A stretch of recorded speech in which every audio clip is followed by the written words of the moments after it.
যাকে আল্লাহ তাআলা বুঝার তৌফিক দিছে যে ঈমান দুর্বল হইছে, তখন এটা আল্লাহ সুবহানাহু ওয়া তাআলার পক্ষ থেকে একটা ব্লেসিংস। এখন বিষয় হচ্ছে যখন ঈমান দুর্বল হবে তখন আমাদের করণীয় কি? যখন আমি ফিল করব আমার ঈমান দুর্বল হইছে, তখন আমার ইনস্ট্যান্ট অ্যাকশন নেওয়া প্রয়োজন। ঈমান বাড়ানোর অ্যাকশনের ১ম ১ নম্বরে আসে হচ্ছে ইস্তেগফার। প্রচুর পরিমাণে ইস্তেগফার করতে হবে। বলতে হবে আল্লাহ সুবহানাহু ওয়া তাআলাকে, ইয়া আল্লাহ, আমি জানি না কোন গুনাহের কারণে আপনি আমার থেকে আমলের তৌফিক ছিনিয়ে নিছেন। আমি আপনার কাছে খাস দিলে ক্ষমা চাচ্ছি। আল্লাহ, আপনি আমাকে ক্ষমা করে দেন এবং আমাকে আমলের তৌফিক দান করুন। তারপর তওবার সাথে, সাথে ২য় স্টেপ হচ্ছে আল্লাহ সুবহানাহু ওয়া তাআলার কাছে প্রচুর পরিমাণে দোয়া করা। রাসূল সাল্লাল্লাহু আলাইহি ওয়াসাল্লাম আমাদেরকে কিছু দোয়া শিখাইছে ঈমান দুর্বলতার বিষয়ে, এবং এই দোয়া রাসূল সাল্লাল্লাহু আলাইহি ওয়াসাল্লাম নিজেও করতেন।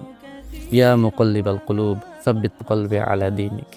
হে অন্তরসমূহের পরিবর্তনকারী, আমার অন্তরকে আপনার দ্বীনের উপর সুদৃঢ় করে দেন।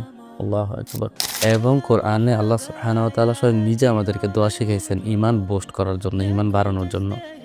রব্বানা লা তুজিগ কুলুবানা বা'দা ইয হাদাইতানা ওয়া হাব লানা মিন লাদুনকা রাহমাতান ইন্নাকা আনতাল ওয়াহ্হাব।